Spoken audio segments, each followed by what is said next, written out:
The water inside the sea cave is black, not dark, black. The only light comes from a torch held by a fisherman who has anchored his small boat in the bay and rowed in through the narrow entrance. Above him, thousands of bats stir in the darkness, their wings brushing the wet stone. He has been here before. Every man on Tortola has been here before. But today he has come with something new.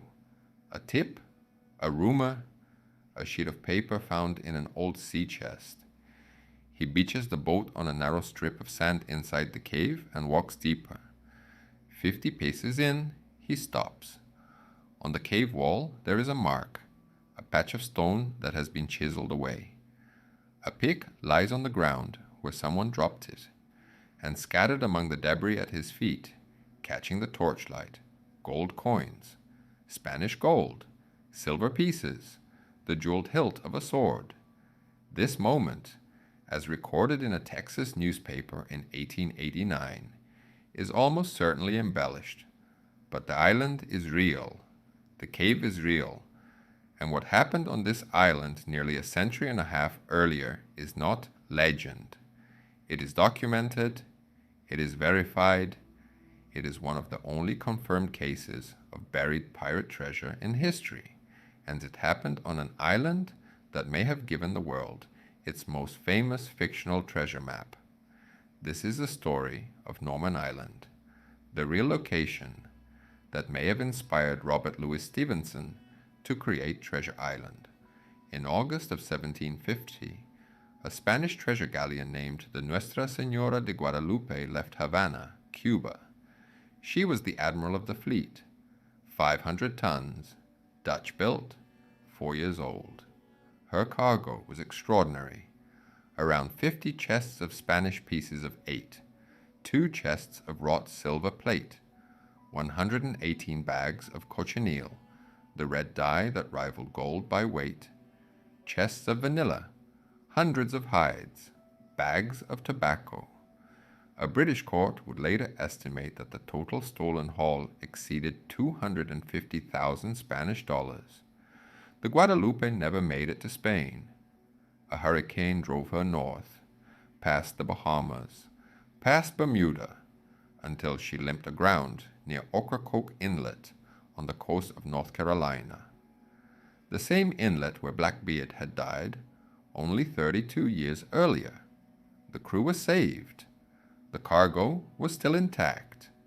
And while the Spanish captain, Juan Manuel Bonilla, waited for assistance, 2 brothers were watching. Their names were Owen and John Lloyd. Owen Lloyd was not a pirate in the theatrical sense. He was a trader, a smuggler, a man who moved between the blurred lines of colonial commerce. But what he did next was pure piracy. The Lloyds helped tow the crippled galleon to safety. Then they turned on her.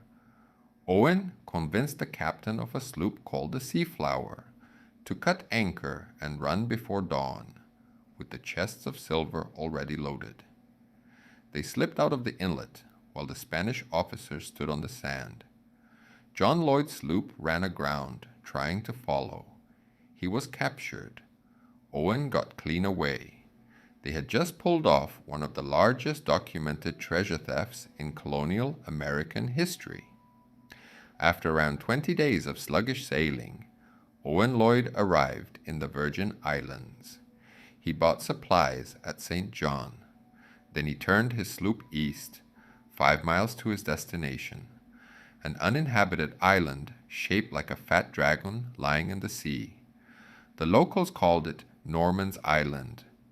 Norman Island in 1750 was exactly what a man fleeing with stolen treasure needed: uninhabited, remote, and riddled with sea caves, deep, dark, limestone caverns carved into the cliffs at the waterline, caves that could swallow a boat and anything inside it. Lloyd anchored in a protected bay and brought the cargo up on deck. The crew wanted their shares, so he divided the treasure on deck. Chests of pieces of 8, silver plate stamped with the owner's mark, Cochineal by the bale, vanilla, hides. He put 3 men ashore with their shares, William Blackstock, William Dames, Charles MacClare. Then Lloyd raised anchor and made for St. Thomas. He promised to return. He never did. What happened next is what turns a theft into a legend. A small boat from Tortola had been watching the Seaflower. A customs officer named Thomas Wallace grew suspicious and wrote out. Lloyd gave him a smooth answer and sailed away. But Wallace was not satisfied. He entered the bay and found Blackstock waving him in. By nightfall, the entire population of Tortola knew buried treasure. Right there, 6 miles across the water. Anybody with a boat went. Men dug every inch of that island. The British authorities from Antigua arrived. They interrogated everyone and recovered as much as they could. Most of the loot was returned to the Spanish, but not all of it. Some of that treasure never left Norman Island. And more than 270 years later, men are still digging. The British court that investigated estimated that around 57,000 pieces of 8 were never accounted for. 13 decades passed. And in the summer of 1881, a Scottish author with fragile health was trapped indoors by bad weather in Braemar, a small village in the Highlands. His name was Robert Louis Stevenson. His 12-year-old stepson, Lloyd Osborne, was bored. The boy had a box of paints and was tinting a map of an island he had drawn. Stevenson leaned over his shoulder, began elaborating it, naming it. Together they drew mountains, hidden coves, a forest, a place marked Spyglass Hill, and in the center of the south side, an X, beside it, a single word, treasure. The map became an obsession, a story, a boy, a map, a ship, a one-legged cook with a parrot on his shoulder, and a dead pirate named Captain Flint whose buried gold was still out there, waiting. Stevenson wrote the first chapters in a fever. 15 chapters in 15 days. He called it The Sea Cook. The magazine that serialized it called it Treasure Island. But where did the island come from? Stevenson himself gave partial answers. He wrote that the idea came out of Kingsley's At Last, where he found Dead Man's Chest. Charles Kingsley's book describes Dead Man's Chest Island in the British Virgin Islands. A barren rock, no water, no shelter, where Blackbeard allegedly marooned sailors with nothing but a cutlass and rum. The shanty Stevenson immortalized, 15 men on the Dead Man's Chest, came from a real place just a few miles northeast of Norman Island. Stevenson also visited the Shetland island of Unst in 1869 as a 19-year-old accompanying his lighthouse engineer father. Look at a map of Unst. Then look at the map of Treasure Island. The resemblance is unmistakable. A fat dragon, a long tail of skerries stretching north, the Mucklefluga lighthouse marking the end like a candle on a cake. Unst gave Stevenson the shape. Dead Chest gave him the shanty. But the buried treasure? The chests of gold hidden in sea caves by real thieves on a real island in the Virgin Islands? That came from somewhere else. Norman Island sits in the British Virgin Islands, halfway between Tortola and St. John. On the south side, facing St. Croix, there is a cove marked on early 19th century maps as Money Bay. The origin of that name is uncertain, but it predates Stevenson by decades. On the east side is Privateer Bay. On the southwest point is Treasure Point. Directly below it, a cluster of caves facing the open sea. One of those caves, according to documented local accounts, contained a vaulted chamber sunk into the rock, sealed. Inside, when it was broken open, gold, silver, jewelry. The geography aligns with Stevenson's novel in ways that go beyond coincidence. A protected bay where a ship can anchor unseen. A hilltop with a commanding view. ruins of a stone structure with gun ports and loopholes for musket fire. It stands on the ridge above the bay. It looks exactly like the stockade described in Chapter 17. In the late 1800s, a treasure hunter dug into that same hillside. Dynamite was used to open a sealed cave. The scars are still visible. Is Norman Island definitively, provably the real Treasure Island? No, Stevenson never confirmed it. He drew from many sources: the map of Unst, the Song of Deadchest, the stories of Captain Kidd he read as a boy, the pirate histories of Captain Charles Johnson, the Gold Bug by Poe, Tales of a Traveler by Washington Irving.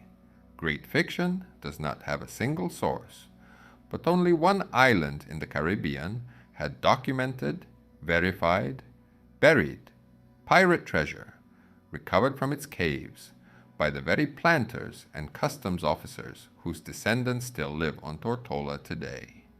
Only one island has Money Bay, and Privateer Bay, and Treasure Point, and a hilltop ruin with gun ports, and a cave where dynamite was used to break open a sealed vault. Norman Island is not Treasure Island, but it gave Treasure Island something no other place could: proof, real treasure, real thieves, real caves, real gold. And here is the thing about maps. The one drawn in Braemar was lost. Stevenson mailed it to his publisher, Cassell and Company, and it never arrived. No one knows what happened to it. The original Treasure Island map, the one that launched the novel, the one that sits at the center of the most famous pirate story ever told, has been missing for over 140 years. If it still exists, it is almost certainly worth a fortune. But the map was never the treasure. The map was a key that unlocked something in Stevenson's imagination and, through him, in every reader who ever unfolded a drawing of the strange island and felt the pull of the unknown. Treasure Island taught the world what a pirate looks like, what a treasure map looks like, what buried gold promises. It gave us the one-legged sailor with a parrot, the black spot, the X that marks the spot. None of those things existed in the popular imagination before 1883. They are all real now. Norman Island is still there. The caves are still there. A few depressions in the ground where men dug in 1751. Some scarred rock where dynamite was used. Nothing has been confirmed found there in a long time, but nothing has been disproved either. The real treasure of Norman Island may not be gold. It may be the most valuable thing any real place ever gave a story. It made the map feel true. Here is a question for you. If you were anchored in that bay, in the black water outside the caves, with a torch and a boat and nothing but a rumor about a sealed chamber cut into the rock, would you go inside? Be honest with yourself. Subscribe to Lost Fathoms. Real stories, real history, real treasure. The greatest adventure story ever written started with a boy, a map, and an island. But the island was never entirely imaginary. See you in the next one.